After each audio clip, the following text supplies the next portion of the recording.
Everything I did always reflected back on soccer. That's why I stopped skating. I knew that like if I got hurt, it would ruin my opportunities in soccer. Your mentality was like you kind of revolved everything back to soccer. Yeah. So I think that's cool that it was easier for you to kind of like let that go. Like, dude, I dropped a scholarship in high school because it was taken away from my training. I was like the first OCSC Academy contract. Him getting the contract felt like I was getting the fucking contract.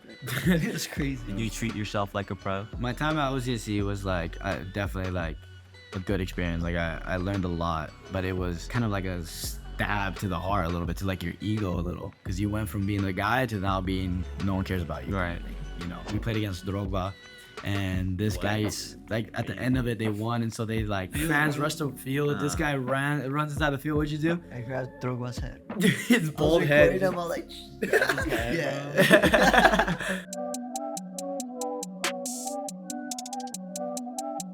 Okay, so who did you play, bro? Oh yeah, you played against Mount Sac yesterday. You actually looked pretty good. What'd you You think? actually looked pretty You good. did. I mean, But you're like, it's like surprised. well, not surprised. No, but yeah. But you know what I mean. Like, No, it was Victor didn't know who Mount Sac was. bro. I no one knew. I mean, people know. They're I didn't know that Sac sounded for San Antonio College. I thought it was like Sacramento, to be honest. It's not Sacramento? It's Mount San Antonio College, but they're like, I think they're like one of the best JUCOs in California. They I think they have like a crazy stat. Like they won like their I don't know Teaching? I think their that's the team. national tournament for like 6 years. Oh, Or like six a out row? of no, not in a row, but like 6 out of the 10 or something like that. I don't know, but they're supposed to be like really good. Their facility is like super nice. They have like I guess like D1 level facilities. Yeah. I heard that their track and field, whatever, Yeah, it's it's like huge. That's the team Sergio played in like the playoffs or something when he was at Golden West. oh really? And then they lost against, or they, I don't know what the score was. They're good. They're pretty good. Yeah, and they're young. They're really young. Really? I think they're like a bunch of like 18, 19-year-olds. Yeah. But They competed with you guys for sure. You guys barely beat them. yeah, no, come on. What was the Why score? We not? dominated completely, bro. We dominated completely and it just couldn't finish. It was 1-0, but it was like, no, come on. Second half, dude, they had 3 shots on our 3 shots. One of them was on target, and then we had like 20 shots and then couldn't score. So you started or did you come in? No, I got subbed in. What minute? I don't even know. It was like, It's like the 35th or something. I think you played I only played like the last 10 minutes. the last 10. And you played up until the 60th, I think, and then you got the collision or something. Yeah, so like I played like, so basically it's friendly games. Like we're playing at JUCO, and our last game was against SCSU, and we just I started that game, Right. but our coach told us that he already had the he has all like the subs already written down before the game even starts, and he's like, no matter how the game is going, depending on if there's like injuries or anything, but like no matter what, like this you're gonna be subbed in at these times. Like they already have it planned out. That's- So that, but it's meant for like everyone to get playing time and Right. stuff. Because it's friendly. Right. And then like for everyone to get playing time for fitness and for like just for them to observe. So I came in the last 10 of the first half, got an assist, which was sick. But I don't know. I think that's like the best way to come in as a sub is to make a difference and make an impact like that. So it's either give an assist or die for your team. or score. Oh yeah, but that was in the second half. I don't even know what minute that was in the second half, but dude, I just remember like I turned in the middle and then I started driving forward, and I think I took like too big of a touch. But dude, that guy, I saw him coming, bro. No, it was like instant. Like as you turn, like he was already like. No, I know I drove forward a little bit, so I took a touch forward to like drive, and then I was gonna play out wide. And as I did that, dude, I saw he like, dude, this guy had like no brakes, bro. Like he went straight through me, dude. Like, and so like, and then as I was like swinging to play the ball, so as I'm going to play the ball out wide, he just comes and just like goes straight to my stomach, dude, and I fall to the ground, and like it's the worst feeling. I'm just like, Yeah, Like, no one dude. like Rafa just struggling. You could see his legs shaking, like he couldn't breathe, bro. Dude. And then he had to call for like, please, like, Dude. can you do it? I can't breathe. dude, I like I don't know, dude. Like I don't know if you ever got the wind knocked. Sternum. Dude, I don't know if you ever got the wind knocked out of you, but it's the worst feeling ever. Like I was on the ground, and I knew it like right away. Like I couldn't breathe, and so I was like, okay, stay calm. Like it's gonna come back. And Right. It felt like forever, dude. It was probably like 10, it was probably like 5 seconds, but it felt like a whole minute has passed by, and I still can't. So I'm like starting to panic now. I'm like I still like couldn't breathe, so I'm like calling Sam or like my teammate over to help me, dude. And then, but this guy, dude, he comes. And I'm telling him like to pull my legs so that I can like and he just like pump air into me or something like that. And he comes and he goes, he's like kind of freaking out. He like starts yelling for our trainer like BJ. He's like yelling. And I'm like, oh my god. You could have done and that. then finally I'm like starting to catch my breath a little bit. I'm like, like dude, it's the worst feeling ever. But it was funny too because I was like laying down and they're like, I just relax. And then I'm like, did I complete the pass at least? But they said no. Like it was so far off or what? Like I said, I didn't think you passed it. I thought you just freaking. You didn't. It was so far off. It didn't even look like a pass. It happened too fast. Did you get a card or no? He think I got a card, I think. Yeah. Yeah. But dude, no, he went straight through me, dude. I swear I thought I broke a rib at first, but That's what it looked like, dude. Because your arm swung like that, so it looked like he impacted you on the side. they just sent out the VO, the game today, so I want to watch it back. But yeah, dude, and then I went on the group chat later after the game, and then these fools are like Victor. He said that he's like, yeah, Rafa almost died in the middle of the field. Dude, that was crazy, man. Well, then out of nowhere, I didn't see when you did the header, like started bleeding. Yeah. On his nose. Then I had a in the second half. I went up for a header, and like the guy came in to like say I was gonna like try to score. And the guy came up, and I think I hit his like the back of his head as well. Hit the ball and then it hit his head. And then I thought it was fine, like it was all good. And then I'm running, and I just start feeling like dripping. I'm like, oh, what You the see hell? him wiping his hand on the footstep, like around. Grass, and then it just kept coming out. Like, He's like, I think I subbed out, but yeah, no, but it's cool. It was a good game. I mean, again, we had a lot of players step on the field for the first time and stuff, and yeah, still trying to defensively we're so solid.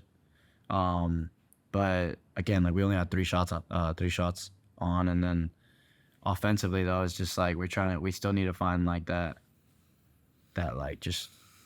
I don't know. We just need to find a way to get the ball in the back of the net because I think right now there's no like clear understanding of what we want to do, and sometimes the crosses don't come in the time we're making the runs inside the box and stuff, and sometimes we overcomplicate it. Sometimes we're too impatient. I mean, just rush it. So I don't know. I'm just still trying to figure it out. all right, guys, welcome back to another episode. We're here. This time we're gonna be interviewing Raf, one of the owners, without a doubt, and my co-host right here, Miguel Pena, the homie. He was here in the last episode. What's up, guys? What's going on? All right, so I'm ready. What's up with your shirt? Do you play at UCI? Yes. Okay. Yeah. Do you want me to introduce myself or what? Yeah, introduce. Yeah. Okay. Well, yeah. My name is Rafael Espinoza. Currently play at UCI. I'm on my last year, and I'm the co-founder of Without a Doubt. Let's talk about the laundry days when you play. Oh, sick. Yeah. Growing up, You obviously. know about the laundry days, huh? Yeah. Dude, don't even, bro. Honestly- I might have some. Because we started playing young and we started playing on concrete. Yeah. Literally, like if we played goalie too, we threw ourselves on the concrete. It's crazy. I think a lot of that has like developed us into the players that we are in a sense. Like we were kind of like once we got into like soccer, recreational. Did I say Recreation. recreational? Like we kind of stood out a little bit because I don't know. I guess. Yeah. Well, I guess let's we can put Let's break it down to like Yeah. what do you think? Well, I'll just kind of set the scene for people. Like what laundry days actually mean. So like, in our apartment and that we grew up in Costa Mesa, we had a laundromat. So it's hard to explain, but it's just like a little room where we had the laundry. But then outside that room, it was just like a big space and just concrete. And then there's a wall on one side that connected to an apartment, and then the wall that was connected to the laundromat, and the other side it had no wall, and then there was just like bushes and plants and stuff, and then on the other side it's the same thing, no wall. That was kind of like where the entrance was, And there we used that space with the people that we lived with in those apartments. We used that space to just play like street soccer. And what my brother meant by like us diving and playing goalie on concrete, it was like we used the edges of the wall as the goals. And it was like a perfect setup, to be honest. And yeah, dude, we took those games so serious. And then like we would just dive on concrete playing goalie and stuff like that. And I think that's kind of like where I like first wanted to play goalie. I like fell in love with that playing goalie there. Like you wanted to be Ochoa. Yeah, dude, Ochoa was like my inspiration. You wanted to wear your America's jersey to practice all the time. Dude, So funny, bro. Yeah. You wear your gloves instead of cleats. No, but dude, honestly, like yeah, dude, those were like, yeah, like you said, like I think those are that's what really like developed like the passion for the game, was because it was just everyone there just competing and having like, it was so much fun. And how many of you guys were like playing, you think, usually? So we got lucky. We got a couple. We actually started learning to play soccer through our friends because they were already playing. Yeah. But we had like a group of guys that lived in the. That we just meet up? Yeah, we just always just meet up and have like a small sided game. It was like that. And then constantly getting in trouble by the manager. Yeah, whenever the manager was there, the managers, we had to would run piss away, me bro. off, dude. Where I live, the guy just pissed me off all the time as well. Like he would always tell us not to play. Did he live in your apartment? Though? Yes, Oh, he had yeah, this that's fat like 2-story apartment. Yes. No, ours. So this guy had his like red truck. Mm-hmm. So like anytime we saw that red truck pulling in, dude, it's like everyone like get the ball, and just Dude, we were so scared of it. Dude, it was like because he was mean, man, and like it was unfortunate because we're where we like that laundromat where we would play at, the apartment that was like that the wall connected to, they hated us. Like they hated us because we would like always like use the wall for like 1-2s and stuff. And dude, like they like, and I can imagine how much noise they was making in their apartment. So like whenever they were home and they would hear us playing, they would come out and like yell at us. And like they always had like really nice plants in front of their apartment, and we like destroyed them with the ball. Dude, Dude, that's funny, bro, because I think a lot of like obviously aspiring like players like us, like as a kid, I think we all have that like section where we played in our apartments, Yeah. or like that family or house that like Yeah. didn't like us. Because even me, like growing up, where I would play in the back. I think you went one time, Yeah. whenever we were like skating or whatever. We had a house that like the guy used to like take pictures of us because we would always ask for the ball over the wall. And like at one point he was like, I'm over it. And he would like take pictures. At one point we started smiling. yeah, at the end of it. We Yeah. just smiled at him Yeah. because we were like, bro, we're kids, you know, we just want to play. But we would like mess up his house. I mean, now looking back at it, is like it makes sense. Like I would be upset too, to be honest. But like it's like, dude, like. But then again, it's just like, I don't know. We would vandalize the apartment so much. Like the wall that was connected to the apartment would like has so many holes in the bottom because of how hard we would hit against it. Like we've broken the window that to the laundromat so many times, and it was like different stories. Like it was with the ball, and then also like we're also just kids, dude. We would probably play like cops and robbers and stuff like that, and like Cops and Roberts. dude. I'm just gonna say this one story because I think it's so funny, but like it has nothing to do with soccer. But we were playing like what was it called, like Freddy vs. Jason or something, like this game that we made up or whatever, and it was basically tag, Right. and the person who was it had to have a Jason mask on, and so we were playing that late at night, and it was like super dark, and the neighbors that we had, their brothers, one of them was like older, like a lot older than us, I think, and somebody was hiding inside the laundromat. We said that was cheating, and they locked the door, and they're hiding inside. And he was like mad because he couldn't find anyone, and like where everyone was like cheating pretty much. Right. Am I getting the story right? He punched the. I think he had. No, yeah, he did punch. Dude, he punched the window and it shattered. It was just, of course, it ended the game after that. But, of course.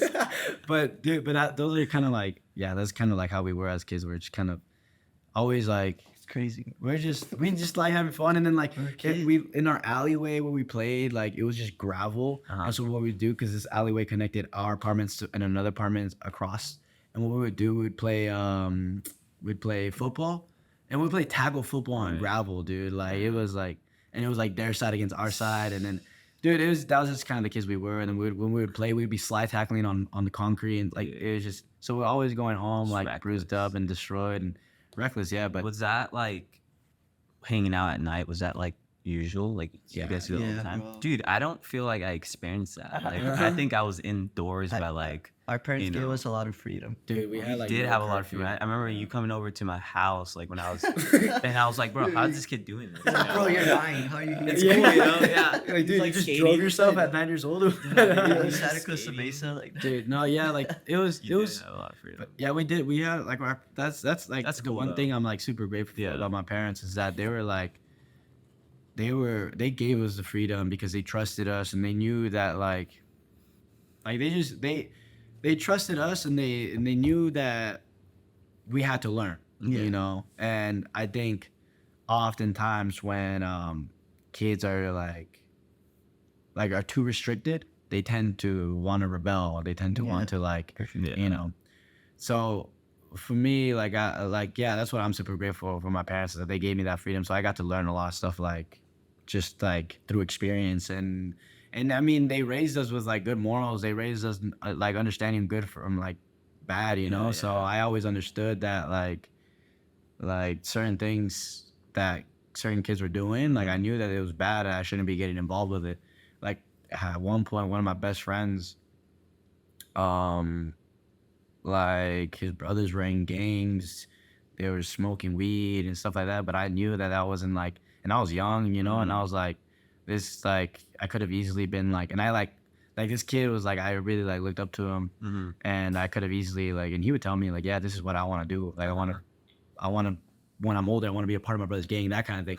So it was like for me, it's like crazy. for me, it could have been like easy for me to just kind of like fall in that Right. in that path, but I knew that like like growing up, like I always everything I did always reflected back on soccer. That's why I stopped skating. Like my brother and I would like, dude, part of our again we were like reckless. We would like love to skateboard, dude.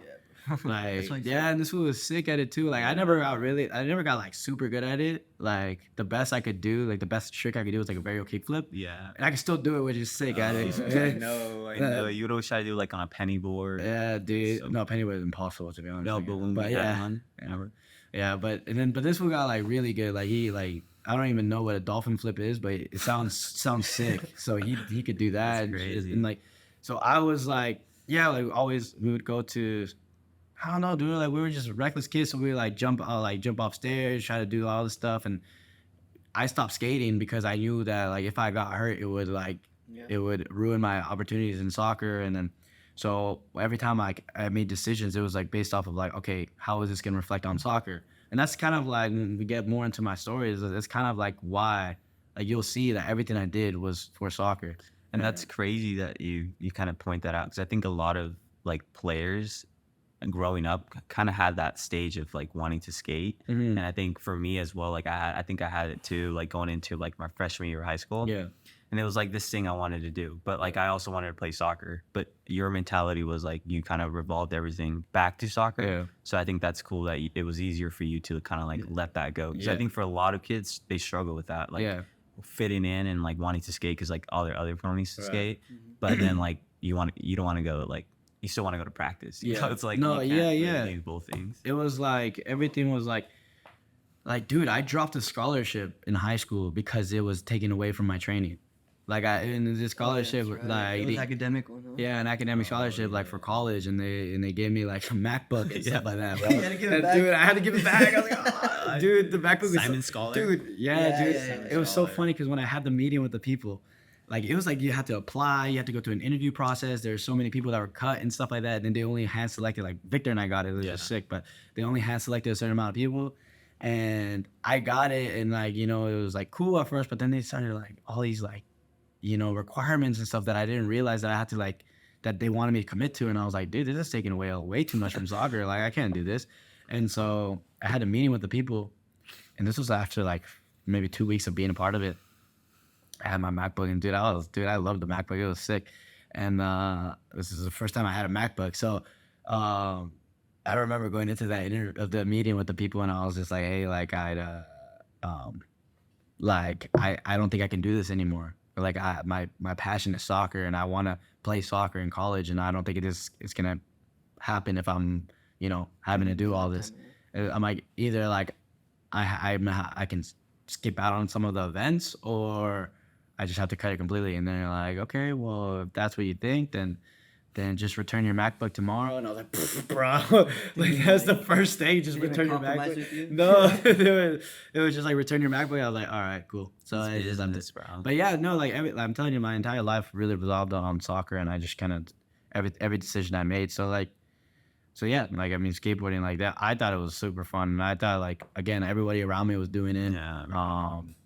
But then I knew that I had to stop because I was gonna get injured or something was gonna happen that was gonna ruin my opportunities of playing. And then Right.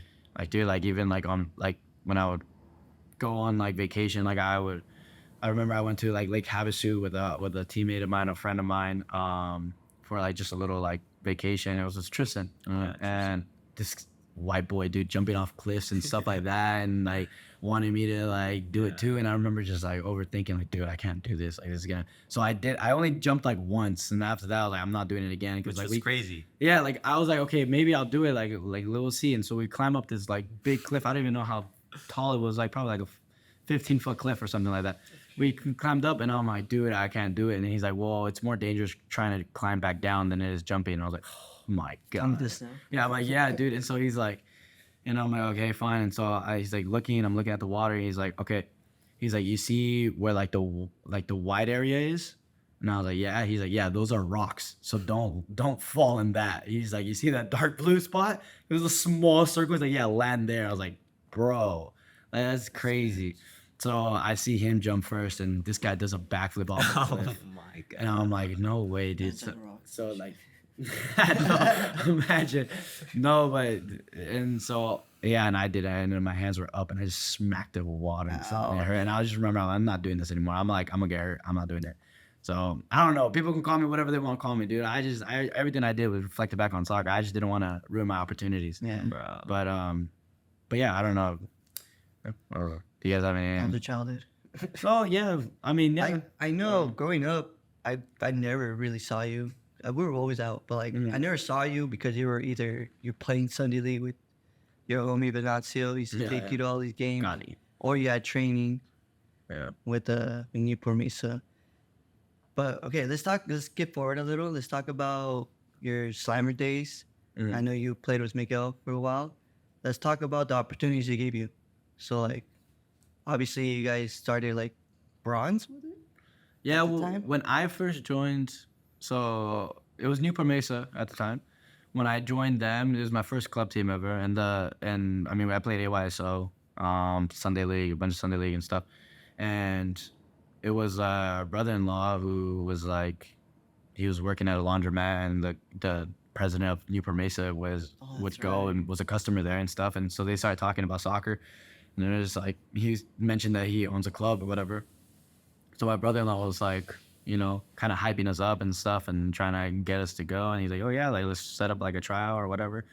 So they told us to go to Sonora Elementary School, and I went, and that was the first time I met Jerry and stuff and everyone. And at that time though, actually, I was also trying out with another club team with Tristan actually. Yeah. They're called Blades or something, I think at that time. Yeah. I was trying out with them, and I remember I went with them. I had already gone twice with them, and then the coach was just like, I remember my first encounter with him. He was just like, he's like, what position do you play? And I'm like, oh, I play like forward. Or no, I say I play center forward. And then he's like, of course. He's like, everyone wants to play center forward because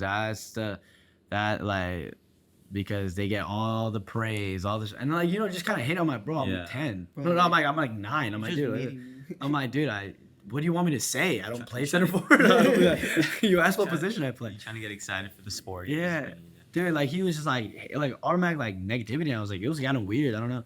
So I was like, okay. And then I was playing, and it was fine. Like I didn't think the competition was anything crazy. I just felt like it was like the vibes weren't there, you know, especially from the coach.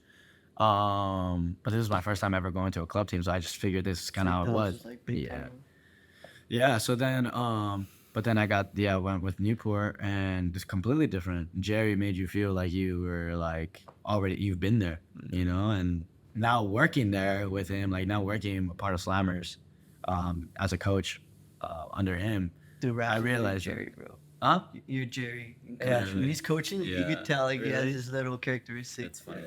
You gotta go watch him coach sometime. That parts I have to. No, but but yeah, he like that's part of it. Like now, like working under him, like he that's part of it. When you have someone come in, you want to make them feel like a part of the team already. You want to make them feel welcome. So that's definitely what he did, and I felt I enjoyed it a lot. And so I was like, yeah, I'm coming here, even though the other team was a higher level. So yeah, we're bronze. So it's like flight 3 now, whatever. So we're bronze, and was there.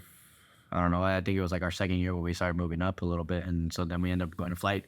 We ended up going to Slammers Newport Mesa, and we were flight 1 at that time now, and then so we made our way up, and then you joined the team. Yeah. And then yeah, I think I stayed with Jerry. So Jerry was my coach for like 8 years until I was 17. Other places. Yeah.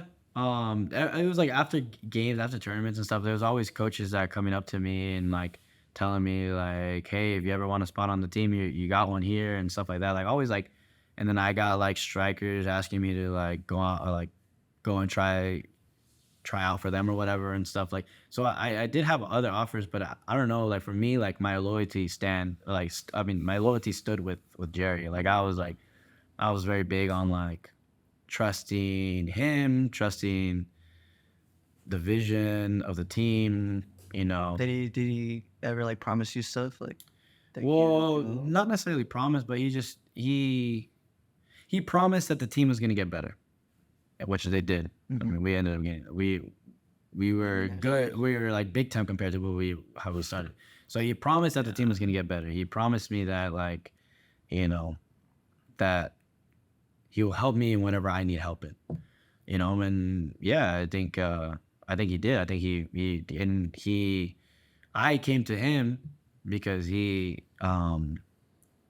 played professionally and he played for LA Galaxy and he has a connecting LA Galaxy. And I came to him and was like, hey, do you think you can help me out with a tryout for the Galaxy Academy?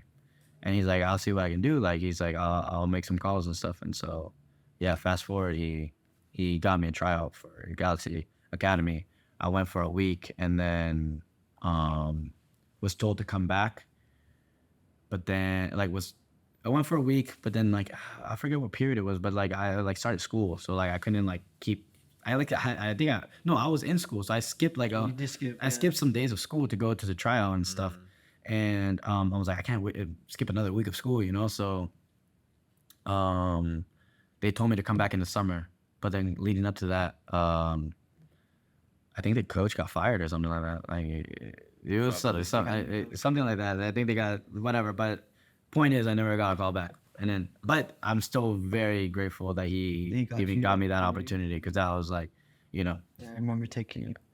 Yeah. So So Jerry was like, I stayed with Slammers for that long because I thought Jerry was like a great coach. I thought he was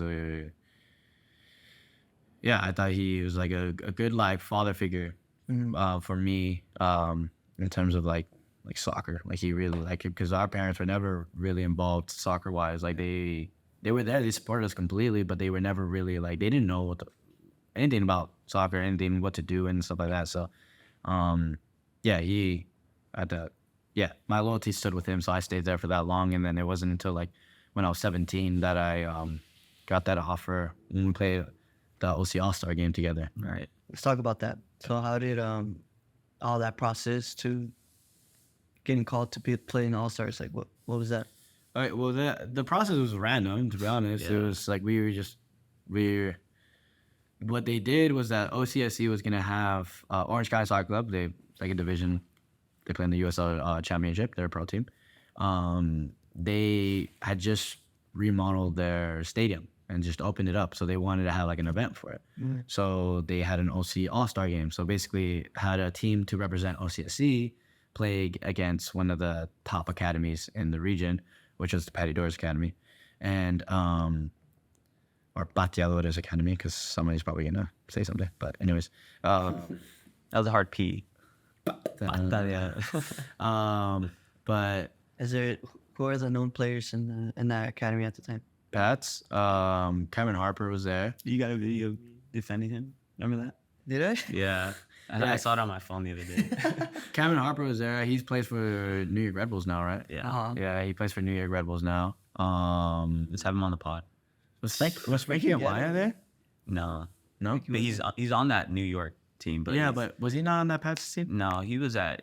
Wasn't he like? Isn't He he was older? on Pats. He was on Pats, but he might have graduated the year before that or something like that. But trying to think. That's it. Well, that's like the most like everyone else. I don't remember making it to the MLS. No, I don't No. think so. But that team was like big time though. Like they had won everything that year.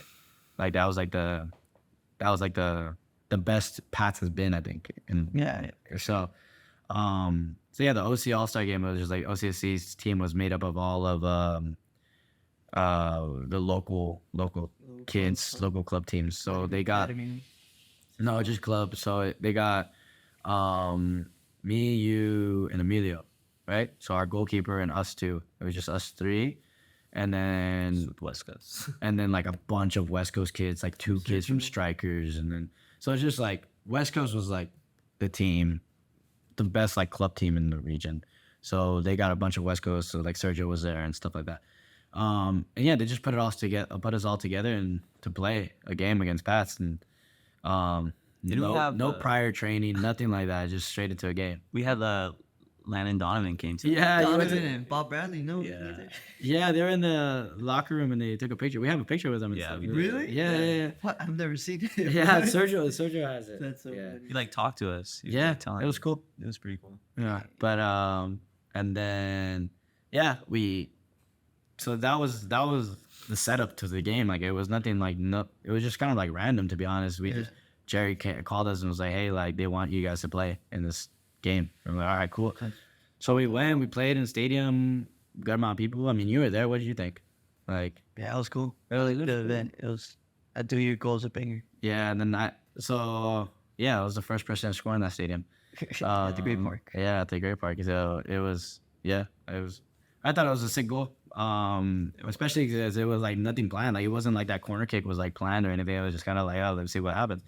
So yeah, scored, but then we ended up getting smacked after because again, no prior chemistry or anything. Yeah. So, but yeah, after that game, the Pats coach came up to me and asked me if I was interested in joining Pats.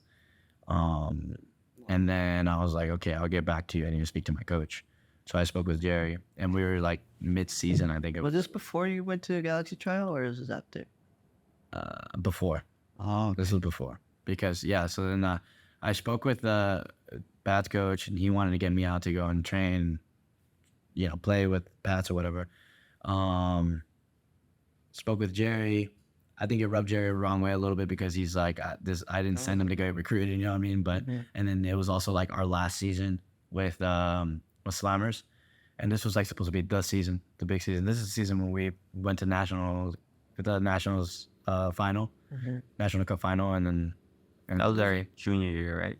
yeah, and we ended up losing. But that was like he wanted me to I spoke to him and I was like, look, like I'm like, oh, do whatever you want. Like honestly, like I'm loyal to you. I'm like loyal to this team. I want this team. And he just said, yeah, just finish up he's like, I would want you to finish up your commitment with the team and then just see what we do next following year. Like the following year you can go. And so I finished up my commitment with Slammers. I told that to Pats. They said they're cool with it. Jerry got me a trial with Galaxy. and then no call. And then I did my This tryout. happened so fast.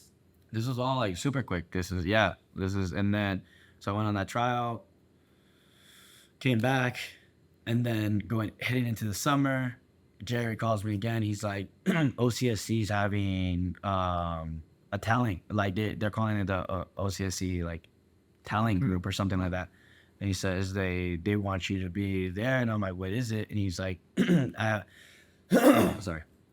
He's like, I have no idea. He's like, just treat it like I don't know if he actually had no idea, but he said, I have no idea. Just treat it like another session, like just extra training.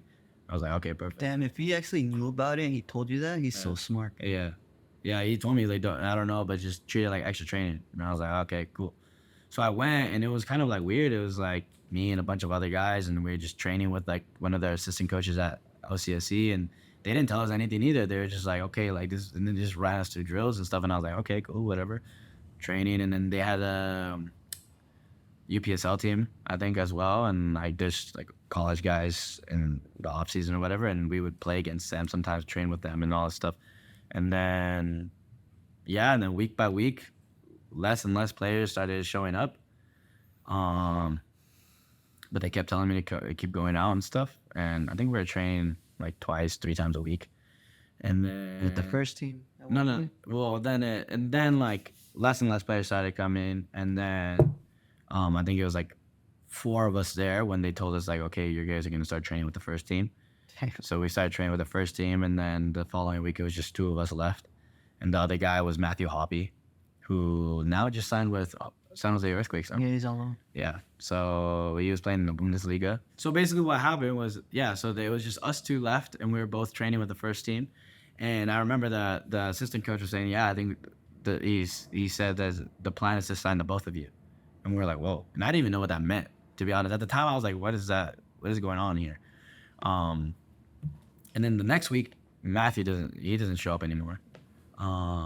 So I imagine, because he ended up going to the Barca Academy in Arizona, so I imagine he already had kind of like an idea what, like I imagine this wasn't the route he wanted to take. I think there's another, which obviously it worked out. Like there's other route he took, obviously. Like that. So so then it was just me, and then after one session, I think you know him, the owner. Rating Claudia. No, that was the coach. That was the coach. And then Oliver Weiss. Oliver Weiss. You know him? Yeah. Yeah, right? So Oliver, he He's the president at the time, no? yeah, I don't know. I think he still is. I don't know. But he pulled me aside and he was just like, he's like, hey, our game, like, I want you to invite your parents to the game this weekend. I want to like speak to you guys before the game starts. He's like, we'll go up to the suite and everything. We'll speak. And I was like, okay, cool.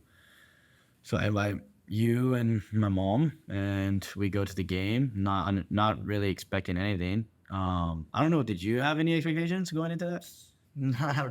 No.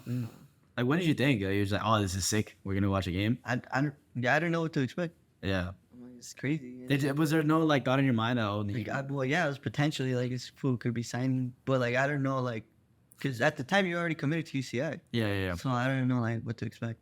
Yeah. So I had already verbally committed to UCI the end of going into my junior year of high school. So yeah, this was already, I had verbally committed. So my thought already, like going into all of this, was like that I was gonna go to UCI. Right. Well, before all of this, I thought I'm gonna be going to UCI, and then all of this came, and it was kind of like, whoa. Again, because that was like all super random. Like it all happened in 1 year. Like like the Pats offer, the LA Galaxy tryout, and then the OCSE opportunity. It like all happened like in 1 year. It was like weird. It was really weird. So I and then we went to the suite, and then we spoke with Oliver, and he was like, look, what did he say? He's just like, we want to offer you a contract, an academy contract.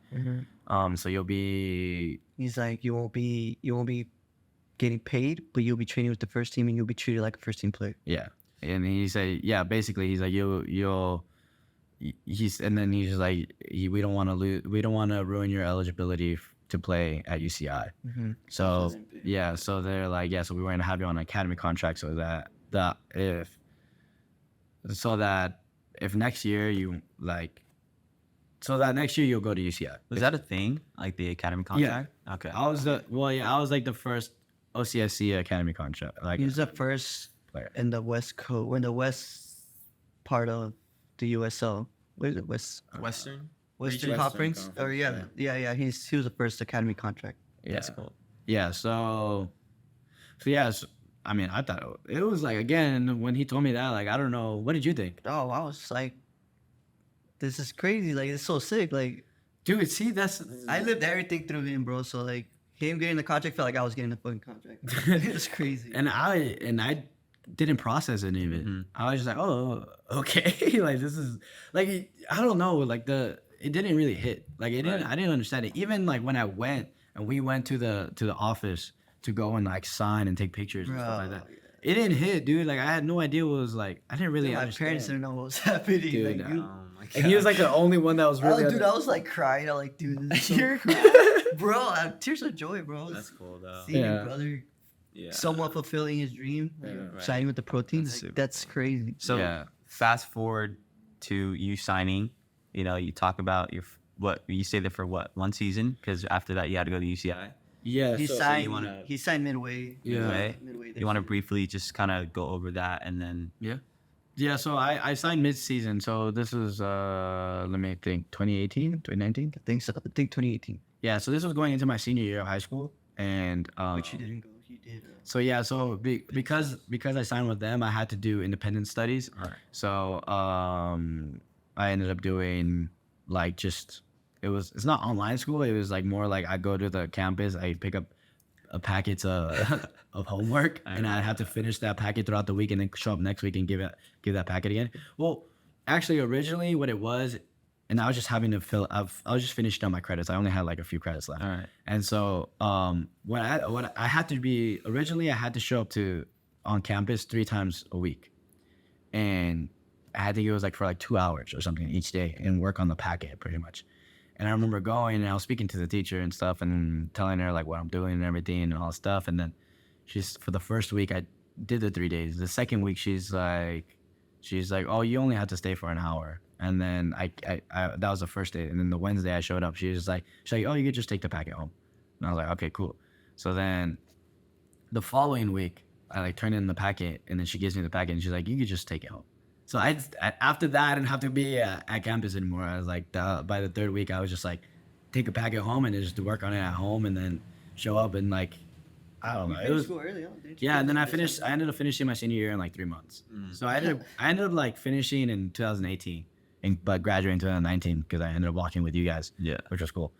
But yeah, I finished in like 3 months, and but yeah, so my time at OCSC was cool. I mean, it was like a crazy experience because I mean, yeah, I lived the life of like, and like of the first team, like the first team players. Like I showed up in the morning in the locker room, dressed with like everybody, went to train and then repeated. Just living that pro Yeah. experience.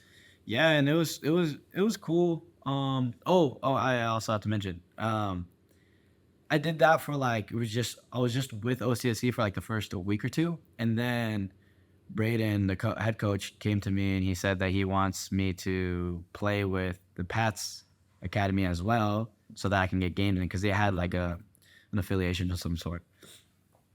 So I was playing with the Pats Academy as well. So then like my schedule ended up being training in the morning with the first team, and then training at night with the academy team with Pats. So and I was doing that like daily. And yeah, so and then I would get games in with Pats on the weekends. But Did you have like a routine that you were doing, like set routine? Like, did you know exactly what, like? Yeah, like obviously schedule? being so busy with the training in the morning with the first team and then with the academy in the afternoon or at night, whatever. Like, was there like a certain thing, like process that you would do every single day? Like double days every day. Yeah, it was like it was pretty much like double days every day, and then did you treat yourself like a pro? You feel like Dude, during no, that I experience, don't think so. Or were you just kind of like? Well, I mean, yes, but like also like it's so like, dude, you can't do double days, like because it's like it's different. Like right now, I'm in double days with UCI, and our first session is intense, but the second session is like moderate to like light. Yeah. But this one is like an intense session with the first team, and an intense session with the academy team, and it's like I have to perform in both, because if I don't perform, then it might. Like, you know, and I think that at some point it like started hindering my performance because I was exhausted. And I mean, yeah, like, dude, like just think about like, dude, I went from playing Flight 1 club soccer to then playing professionally in the second division in the US. That's like a big jump. That's a crazy jump. And it also went from like being the captain of the team to then being one of the like bottom of the team. Yeah. Like, you know, one of like the unimportant players of the team, you know? So it was just like, in terms of level, it was a shock. And then in terms of treatment, it was like, it was just like kind of like a stab to the heart a little bit, to like your ego a little, because you went from being the guy to now being no one cares about you, kind of thing, you know. And it wasn't like no one cares about you, but it kind of felt that way, where it was like, okay, you're unimportant. Like we're not looking forward to we're not looking at you for the weekend. You know, so yeah, like most of my time at OCSC, I was just on the bench, and I didn't end up getting any minutes. I didn't get to play. I was gonna make a debut against Fresno, an away game, but because that game was predicted for us to like do really well and like. They barely won. And then we won like 1-0 or something, and it was like a really tight game, so the coach didn't want to risk it. But which makes sense. And again, that season, like, dude, we ended up winning the conference. We ended up winning. Where did we lose? That was your You first guys championship. lost right? semis against. No, it was the final. No. Oh, the conference final. Yeah. You guys lost conference final. No. Yeah, because you guys played in Drogba. They didn't. Oh, they didn't. It was the Western Conference. 'Cause Yeah. they won the finals over there. Yeah. Okay, so we ended up winning our The region. Region League. Yeah, we ended up winning the league, and then we went to the conference final. Yeah. The Western Conference final. We lost against Phoenix Rising. It was funny. We played against Drogba, and this guy, like at the end of it, they won, and so they like players rushed. Everyone rushed the field, fans bro. rushed the field. This guy runs inside the field. What'd you do? I grabbed Drogba's head. His I was bald recording head. him, I was like, yeah. That's He crazy. didn't Oh care, my- bro. He was celebrating. Dude, that's This was over here celebrating with like the opponents. I know. I do with the I know. I'm going into the field. I'm next to Rap, and I'm recording him like, "What's up, bro?" Like, But we just lost. He's all celebrating. But no, I mean it's sick. We do. When can you say you were on the field with Drogba? Like that was crazy. Celebrating. Win. Yeah. Sounds great. So but yeah. So my time at OCSC was like definitely like a good experience. Like I learned a lot, but it was difficult because again I was playing with Pats and I was playing with OCSC and I was like I was playing with guys with loads of experience. Like Premier League experience. dude, our captain was playing on Southampton. He was like that was like the year he was gonna retire, and then our center back, I forget his name, but he played at Southampton as well. And then we had like our striker, Michael Seaton. He was on the Jamaican national team, and he has a resume himself. All these guys had resumes, and they're all a lot older than I was. Like the oldest guy was probably like, I don't know, some guys in their 30s, and then they had a family, have kids, you know, and all this stuff, and guys in their late 20s and stuff like that. And then there's me. I was 17 at the time when I signed with them.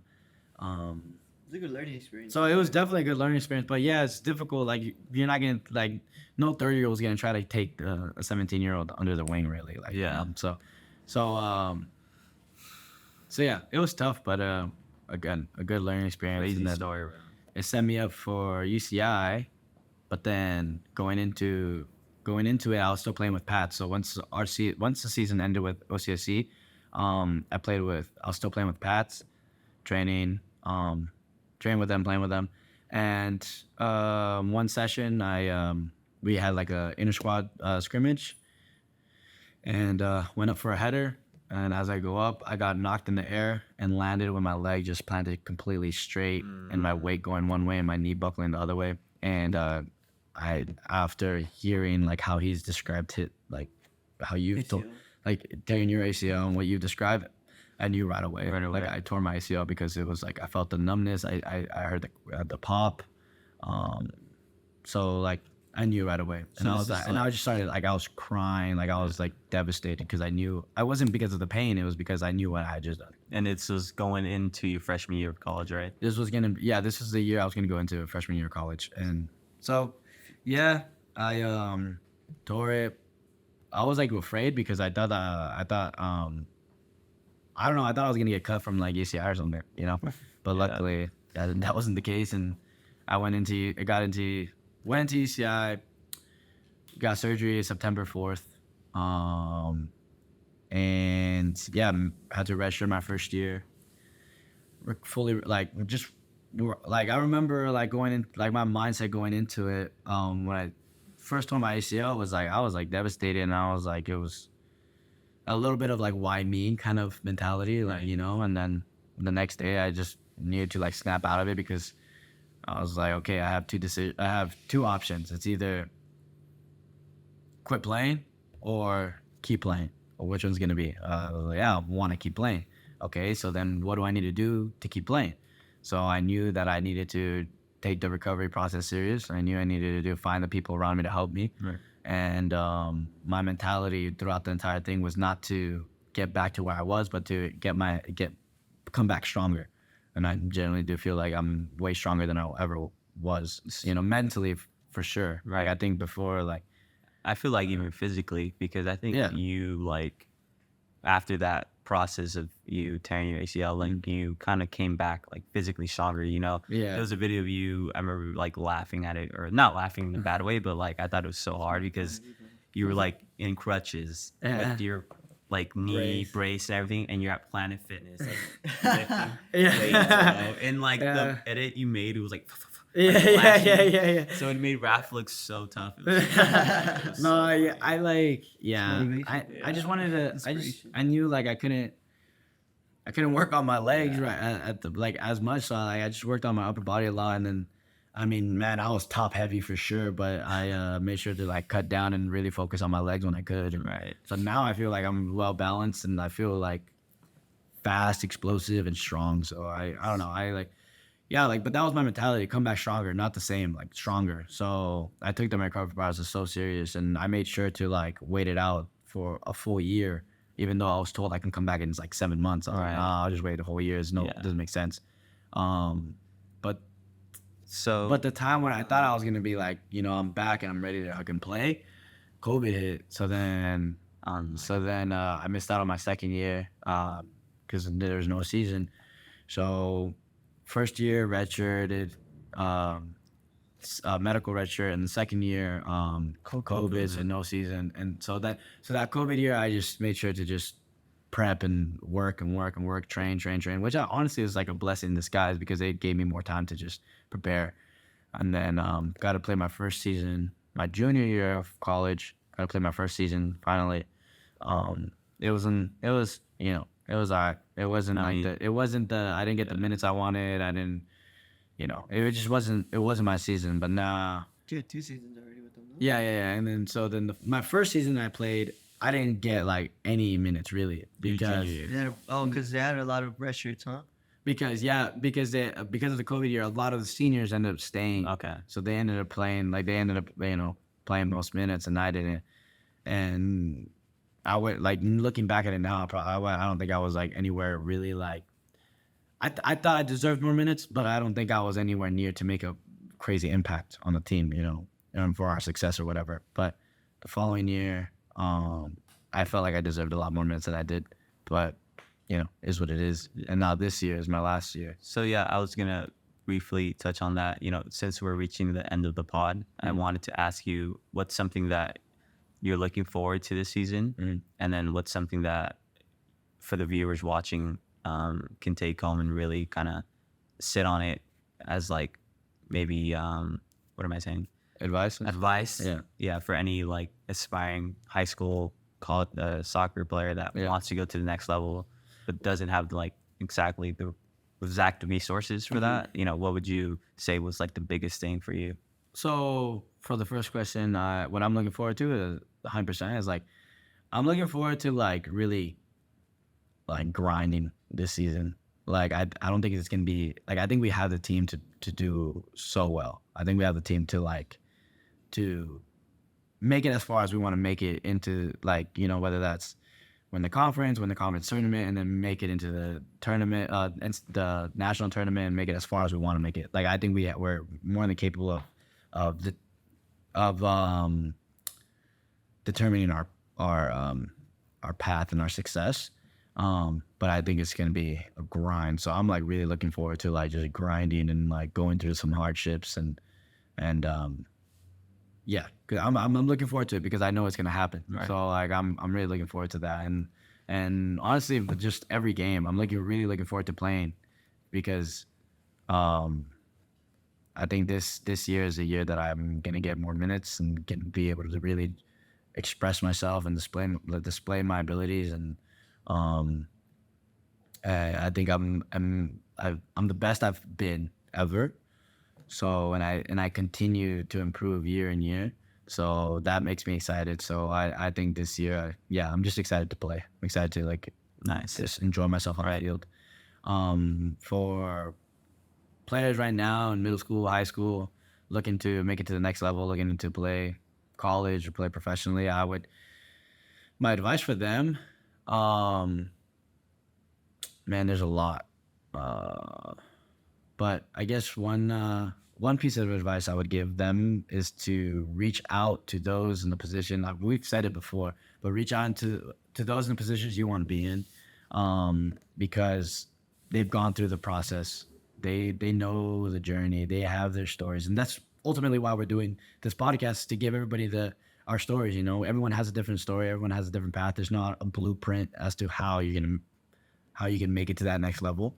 You know, there's like the general kind of things: work hard, believe in yourself, you know, persevere, that kind of stuff. But everyone has their own path, their own journey. So find someone who you think is like has a similar background, similar kind of route that you have, and reach out and you know, and try to speak to them, get to understand their story a little bit more, what they did, what they wish they did, and stuff like that. And I think that could help out a lot.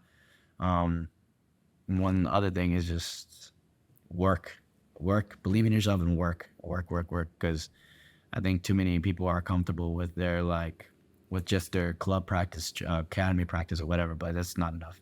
You need to be able to separate yourself from the others, and I think if you're doing just as much as others, you're setting yourself up for failure. And also follow without a doubt. Oh yeah, and then follow without a doubt. Yeah, because we get some nice tips on the next level, and just stuff like that. Just reach out, and then to any of us. I think we're more than happy to help out any players who need help. And lastly, I want to say, I know we posted a Q&A and we didn't get any, so make sure we're gonna post that the following podcast. But yeah, if you guys have questions, let us know, and so we can answer them on the podcast on the next episode. So yeah. All right, so yeah, Rafael, want to plug your Instagram? Rafael Espinoza .x. And then I'm Miguel. This is Miguel. Thank you for watching. Miguel Square. Miguel Square.